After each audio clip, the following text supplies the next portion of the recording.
দেখো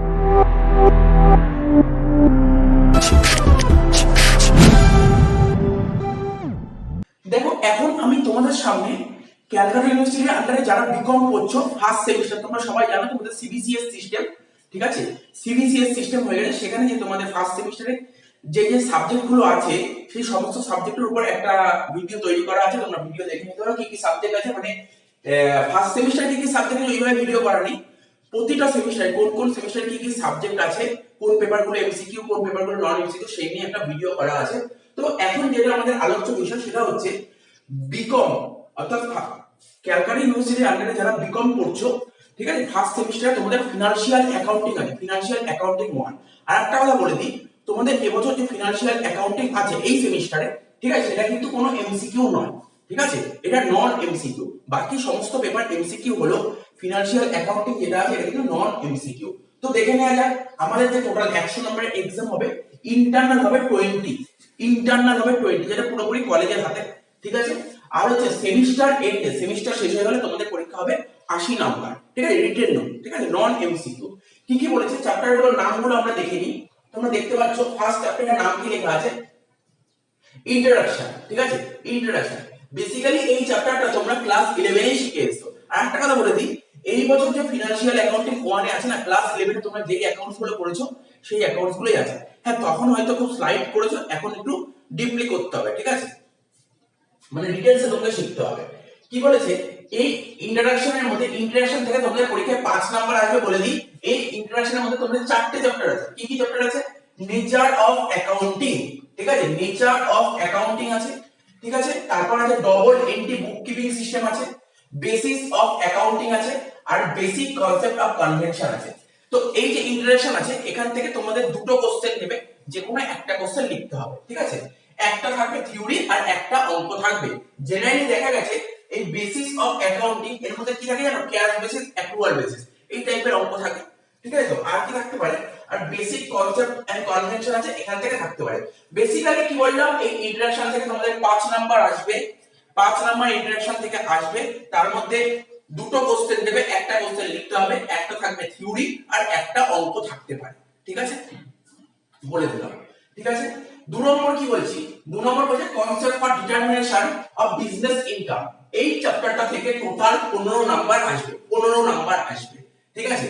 দেখো কি আছে, প্রথমটার নাম কি দেখতে পাচ্ছ, রেভিনিউ রিকগনিশন, ইনভেন্টরি, ঠিক আছে, রেভিনিউ রিকগনিশন আছে, ইনভেন্টরি আছে, ডেপ্রিসিয়েশন আছে, রিজার্ভ আছে, রিজার্ভ এন্ড প্রভিশন আছে। মানে এই যে 4টে চ্যাপ্টার বললাম, এই যে 4টে চ্যাপ্টার, এখান থেকেই তোমার 10 নাম্বার আসবে। এই 15 নাম্বারটা কেমন আসবে, 10 প্লাস 5, ঠিক আছে, 10 প্লাস 5 কেমন, 10 প্লাস 5, এই 4টের মধ্যে থেকে দুটো 10 নাম্বার দেবে। কি বললাম, 4টের মধ্যে থেকে দুটো 10 নাম্বার দেবে, তোমাদের একটা 10 নাম্বার লিখতে হবে। তার মধ্যে কোন চ্যাপ্টারটা তোমরা পরীক্ষায় পাবেই পাবে, 100% গ্যারান্টি পাবেই পাবে, যেটা হচ্ছে ডেপ্রিসিয়েশন, আসবেই আসবে, এটা আসবেই আসবে। এই যে বললাম এই চ্যাপ্টারটা থেকে concept of determination of business income 15 number আছে। এই 15 নাম্বারের মধ্যে 10 আর 5 এর ভাগ আছে। এই যে 10 মার্কস যে আছে না, 10 মার্কস তুমি ডেপ্রিসিয়েশনের পাবে। তবে লাস্ট কয়েক বছর ধরে দেখা যাচ্ছে ডেপ্রিসিয়েশনের সঙ্গে অর দিচ্ছে এই চ্যাপ্টারটা, রিজার্ভ এন্ড প্রভিশন। কি বললাম, রিজার্ভ এন্ড প্রভিশন বলে যে চ্যাপ্টারটা আছে এটা অর দিচ্ছে।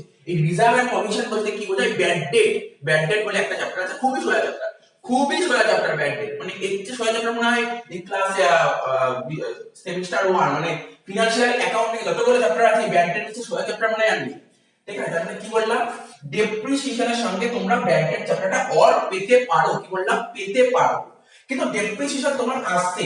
আর একটা কথা বলে দিই, তোমরা ক্লাস 11 এ যারা ডেপ্রিসিয়েশন করেছিলে ওই ডেপ্রিসিয়েশনই আছে, ওই ডেপ্রিসিয়েশনই আছে, বাস ওই ডেপ্রিসিয়েশনটা ভালো করে করলেই হবে, ঠিক আছে, ওই ডেপ্রিসিয়েশন গুলো ভালো করে করলেই হবে। তবে আমার কাছে যারা পড়েছিল ক্লাস 11 এ, তোমাদের তাদের মনে হয় না আলাদা করে ডেপ্রিসিয়েশন করার দরকার আছে, কারণ ক্লাস বিকম অনার্স এ যেই লেভেলে ডেপ্রিসিয়েশন আসে আমি তাদের ক্লাস 11 এ সেই ডেপ্রিসিয়েশন শিখিয়ে দিয়েছিলাম, ঠিক আছে। তো যদিও আবার ওই অঙ্কগুলো মানে কি করতে হবে, আমাকে ওই অঙ্কগুলো আবার ডিভিশন করতে হবে, নতুন করে শেখাতে হবে না, ওই অঙ্কগুলো আমাকে ডিভিশন করতে হবে, ঠিক। আচ্ছা, হয়ে গেল। তার মানে এখানে কি বললাম, concept for determination of business income থেকে টোটাল 15 নম্বরে, তার মানে 10 নম্বরের ভাগটা বললাম। এইবার আমরা 5 নম্বরের ভাগটা বলবো। 5 নম্বরের ভাগটার মধ্যে কি আছে দেখো, দুটো পার্ট আছে। কি আছে, এই দুটো পার্ট 5 নম্বরের মধ্যে কি আছে, ক্যাপিটাল এন্ড রেভিনিউ এক্সপেন্ডিচার এবার দেখো capital and revenue expenditure. Class 11 এ আমি যখন পড়িয়েছিলাম আমি বেসিক অ্যাকাউন্টিং টার্ম পড়িয়েছিলাম। সেই বেসিক অ্যাকাউন্টিং টার্মের মধ্যেই তোমরা পেয়ে গেছিলে ক্যাপিটাল এক্সপেন্ডিচার, রেভিনিউ এক্সপেন্ডিচার। মনে করার চেষ্টা করো। আর আমি তো ফার্স্ট সেমিস্টার যে আরম্ভ হয়েছে আমি বেসিক অ্যাকাউন্টিং টার্ম আবার দিয়ে দিয়েছি, 7টা ভিডিও আবার দিয়ে দিয়েছি। ওর মধ্যেই আছে capital expenditure, revenue expenditure. Theoretical concept ভালো করে দেখে নাও, যাই কোশ্চেন ঠিক পেরিয়ে যাবে। ঠিক আছে? আচ্ছা, আর কি আছে? Adjustment and rectification. দেখো তোমরা মনে করার চেষ্টা করো, ক্লাস 11 এ করেছিলে রেক্টিফিকেশন। আমি কি করেছিলাম ক্লাস 11 এর রেক্টিফিকেশন তোমাদের 11 এর বইয়ে কম করেছিলাম। আমার যে নিজস্ব কিছু ম্যাটেরিয়াল আছে সেই ম্যাটেরিয়াল দিয়ে রেক্টিফিকেশন করেছিলাম। সেই ম্যাটেরিয়াল কোনটা ম্যাটেরিয়াল? বিকম অনার্স এর ম্যাটেরিয়াল। ঠিক আছে? বিকম অনার্স এর এই টাইপের রেক্টিফিকেশন সেই অঙ্কগুলো তোমাদের ক্লাস 11 এ শিখিয়ে দিয়েছি। জাস্ট তোমাদের রিভিশন করতে হবে, রিভিশন। তো কি বললাম? ক্যাপিটাল এন্ড রেভিনিউ এক্সপেন্ডিচার আর অ্যাডজাস্টমেন্ট এন্ড রেক্টিফিকেশন, এই দুটোর মধ্যে কি অর আসবে? দেখো এরকম কোনো ব্যাপার নেই, এরকম কোনো ব্যাপার নেই, আসতে পারে। তবে একটা কথা শিওর যে তোমার রেক্টিফিকেশন আসবেই, এক্সামে রেক্টিফিকেশন আসতেই আসবে। 100% গ্যারান্টি রেক্টিফিকেশন আসবেই আসবে। 5 নম্বর বুঝিয়ে দিলাম কোথা দিয়ে কি করতে হবে। আচ্ছা, আর কি? 3 নম্বর চ্যাপ্টার, 3 নম্বর চ্যাপ্টারে চলে আসো। Introduction to accounting standard and accounting theory. এই চ্যাপ্টারটা পুরোপুরি থিওরি চ্যাপ্টার, এখানে কোনো অঙ্ক আসবে না, পুরো থিওরি চ্যাপ্টার। কি বলেছি? অ্যাকাউন্টিং স্ট্যান্ডার্ড আর অ্যাকাউন্টিং থিওরি।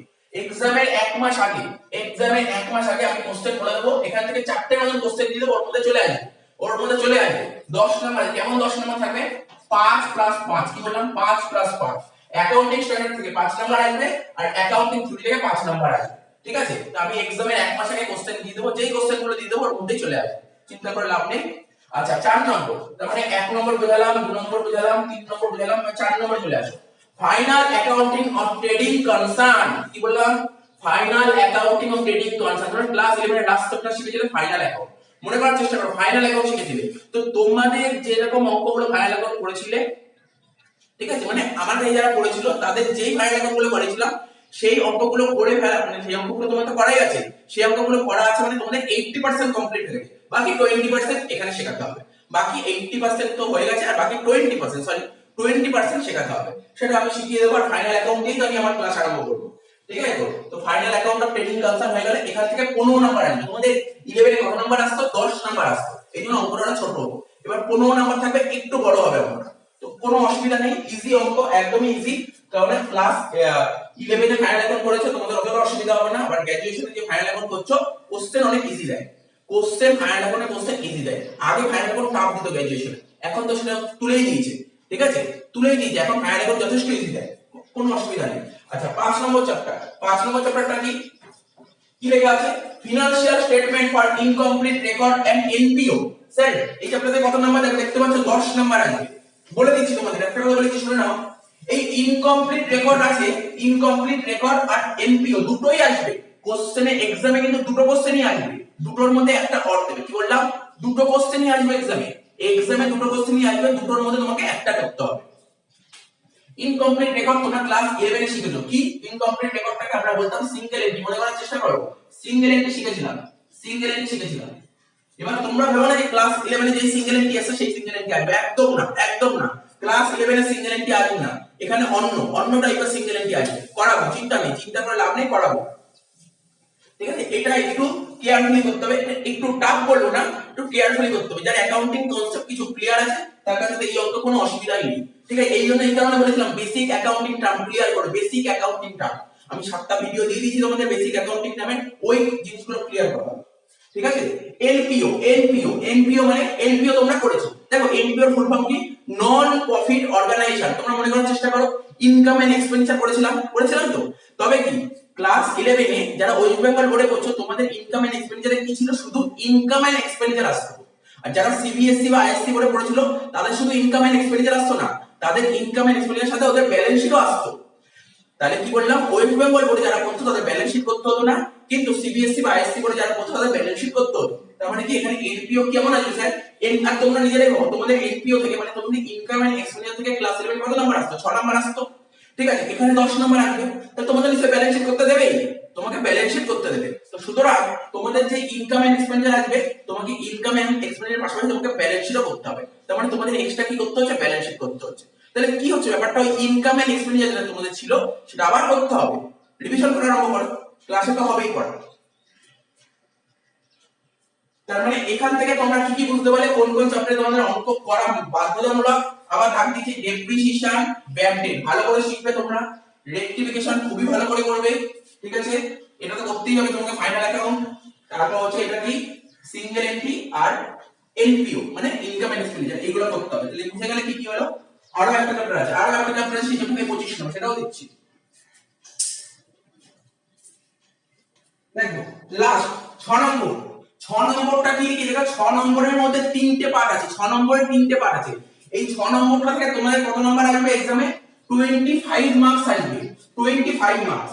এই 25 মার্কসের ডিভিশনটা বলে দিচ্ছি। এ থেকে এই যে এ দেখতে পাচ্ছ, এ আছে, বি আছে, সি আছে, তিনটে পার্টে আছে। তিনটে পার্ট বলে দিচ্ছি আলাদা আলাদা করে। এ পার্টটার নাম কি লেখা আছে? Accounting for special sales transaction, special sales transaction. আচ্ছা এই টপিকটা তোমরা ক্লাস 11 এ পড়াবে, এটা নতুন। কি বলছে? কনসাইনমেন্ট, কনসাইনমেন্ট আর কি সেলস অন অ্যাপ্রুভাল। তো কনসাইনমেন্ট থেকে তোমাদের 10 নাম্বার, কনসাইনমেন্ট তোমাদের আছে 10 নাম্বার। আগে কোন কোন চ্যাপ্টারে কি কি নাম্বার আছে সেটা বলে নিই, তারপর বলছি কিরকম টাইপের কোশ্চেন হবে। কনসাইনমেন্ট থেকে যদি অঙ্ক হয় তাহলে 10 নাম্বার আসবে। সেলস অন অ্যাপ্রুভাল থেকে যদি অঙ্ক হয় তাহলে 5 নাম্বার আসবে। আচ্ছা তারপর বি তে বলছে কি সেকশনাল এন্ড সেল ব্যালেন্সিং, ঠিক আছে। এই সেকশনাল এন্ড সেল ব্যালেন্সিং এটা তখনই তোমরা পারবে তোমাদের যদি ডেটাস আর ক্রেডিটার্স এর কনসেপ্ট ক্লিয়ার থাকে। বেসিক অ্যাকাউন্টিংটা আমি এখানে বলছি ভালো করে শিখতে, ঠিক আছে। তার মধ্যে ডেটাস আর ক্রেডিটার্স নিয়ে ডিটেইলসে আলোচনা করা আছে, অঙ্ক করা আছে, ঠিক আছে। ওই বেসটা যদি ক্লিয়ার থাকে সেল ব্যালেন্সিং কিচ্ছু না, একদিনের কাজ, একদিনে শেষ সেল ব্যালেন্সিং, ঠিক আছে। তো কি বলেছে? Sectional and self balancing system, এখান থেকে 5 নম্বরও এক্সামে আসতে পারে, আবার 10 নম্বরও আসতে পারে, ঠিক আছে। আচ্ছা আর কি বলেছে? Insurance claim for loss of stock, insurance claim for loss of stock and loss of profit, এই চ্যাপ্টারটা থেকে তোমাদের এক্সামে 10 নম্বর আসবে। তোমাদের একটা কথা বলে দিই, এই যে 25 নম্বর 6 নম্বর থেকে থাকবে, এই 25 নম্বরের মধ্যে তোমাদের কনসাইনমেন্ট আসতেই আসতে এক্সামে 10 নম্বর, ঠিক আছে। কনসাইনমেন্ট তোমাদের 10 নম্বর আসতে, আর এদিকে ইন্স্যুরেন্স ক্লেম 10 নম্বর আসবে। কত হলো? 10 10 20 হয়ে গেল, 10 10 20 হয়ে গেল, বাকি রইলো 5, ঠিক আছে, বাকি রইলো 5।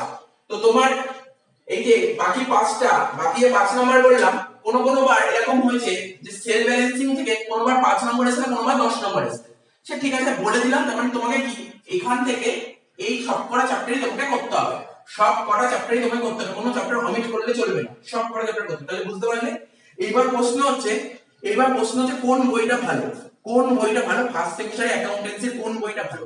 দেখো অ্যাকাউন্টেন্সি যে রাইটার বলো, জেনারেলি তো আমি কোনো রাইটার ফলো করি না, জেনারেলি তো আমি অ্যাকাউন্টেন্সি কোনো রাইটার ফলো করি না, শোনা 10 বছর ধরে পড়াচ্ছি, আমি জানি কি টাইপের কোশ্চেন আসে, আমার আইডিয়া হয়ে গেছে কি টাইপের কোশ্চেন আসে, সেই নিয়ে আমি একটা স্টাডি ম্যাটেরিয়াল তৈরি করে নিয়েছি, ঠিক আছে। সেই ম্যাটেরিয়ালের মধ্যে কি কি কোশ্চেন আসতে পারে সেই কোশ্চেন গুলো আমি করে নিয়েছি। হ্যাঁ ভেবো না যে কি কি কোশ্চেন আসতে পারে মানে সেরকম না, ধরো প্রতিটা চ্যাপ্টারের থেকে আমি বাছাই করা অঙ্ক, বাছাই করা 40 থেকে 50টা অঙ্ক প্রতিটা চ্যাপ্টার থেকে বাছাই করা আছে, ঠিক আছে। ওই অঙ্কগুলো করলে কভার হয়ে যাবে। তোমরা ভাবতে পারো কি শুধু কি ওইগুলো করলেই হয়ে যাবে? হ্যাঁ ওইগুলোর মধ্যে শুধু তোমাদের ইউনিভার্সিটি যেই অঙ্ক সেই রকম না, ওরকম অনেক ইউনিভার্সিটি অঙ্ক, সমস্ত অঙ্ক চুজ করা আছে। সে শুধু ক্যালকাটা ইউনিভার্সিটি না, Bombay university, Delhi university, Burdwan university, Kalyan university, সব ইউনিভার্সিটির অঙ্ক সেট করা আছে, ইনক্লুডিং সিএ এর অঙ্ক আছে, সিএ আইসিডব্লিউ সব অঙ্ক ওর মধ্যে কভার করা আছে। তো মোটামুটি ওইগুলো কভার আপ করলেই সব কমপ্লিট হয়ে যাবে। তো আমার সব বাছাই করা আছে, কোনো অসুবিধা নেই। তো দেখো রাইটারের নামগুলো আমি বলে দিচ্ছি কি কি। কেউ কেউ এই বইটা কেনে বাসু দাস, ঠিক আছে, কেউ কেউ এই বইটা কেনে দে দত্ত মুখার্জি, দে দত্ত মুখার্জি, ঠিক আছে। প্রবলেমের বই এই দুটোই আছে, ভালো বই। তার মধ্যে আমি প্রেফার করি কেউ যদি প্রবলেমের বই কিনতে চাও তাহলে দে দত্ত মুখার্জি কেনো, ঠিক আছে, দে দত্ত মুখার্জি কেনো। আমি প্রেফার করি এই বইটা বেস্ট, আমার লাগে বেস্ট, কারণ আমি এই বইটাই ফলো করতাম। আচ্ছা আমি যখন পড়াশোনা করতাম তখন আমি দে দত্ত মুখার্জিটাই ফলো করতাম। আচ্ছা এবার যদি অনেকে জানতে চাই যে প্রবলেমের সাথে সলভ করা আছে এরকম বই থিওরিও থাকবে যার সঙ্গে, তার জন্য তোমরা দেখতে পারো অমিতাভ বাসু। কি লিখতে পারো? অমিতাভ বাসু, অমিতাভ বাসু, ঠিক আছে। আর কেউ এটা বইটা কেনা হানিফ মুখার্জি, ঠিক আছে, হানিফ মুখার্জির একটা বই হয়, দুটো বই ভালো বই। তো আমি যে অঙ্কগুলো সিলেক্ট করেছি, সবকটা বইয়ে কভার আছে। তো ওই অঙ্কগুলো ভালো করে করলেই হবে। তো আমার কাছে যাওয়ার পরে আমি কাউকে কোনো বই কেনাবো না, মানে আমি আমার অঙ্কগুলো করাবো, ঠিক আছে। তো আমি আমার অঙ্কগুলো করাবো। দেখা যায় কি ওদের বই কিনতে বললাম বই পড়ে থাকে, বইটা ভালো করা হয়। কারণ আমি যেই অঙ্কগুলো করাবো, আমি যেই জেরক্স করে দেবো, তো সেই অঙ্কই করবে, ওরা তো সেই অঙ্কগুলোই করবে। তোরা এই বইয়ের অঙ্কগুলো করতে হবে, কারণ আমি এক একটা চ্যাপ্টার থেকে 30-40টা করে অঙ্ক দেবো, তাহলে সেই অঙ্কগুলো কভার করবে নাকি এই অঙ্কগুলো কভার করবে, তো বুঝতে হবে। তো সুতরাং বুঝতে পারলে কোন কোন রাইটার ফলো করবে। তোমরা যদি কেউ কিনতে চাও তো কিনতে পারো। এর মধ্যে এটা হচ্ছে প্রবলেমের বই, এটা হচ্ছে প্রবলেম, আর এটা হচ্ছে প্রবলেম উইথ সলভ। ঠিক আছে, প্রবলেম সলভ দুটোই আছে, প্রবলেম এন্ড সলভ দুটোই আছে। তার মানে বুঝতে পারলে সিলেবাসটা বুঝিয়ে দিলাম, কেমন কি আছে বলে দিলাম। ঠিক আছে।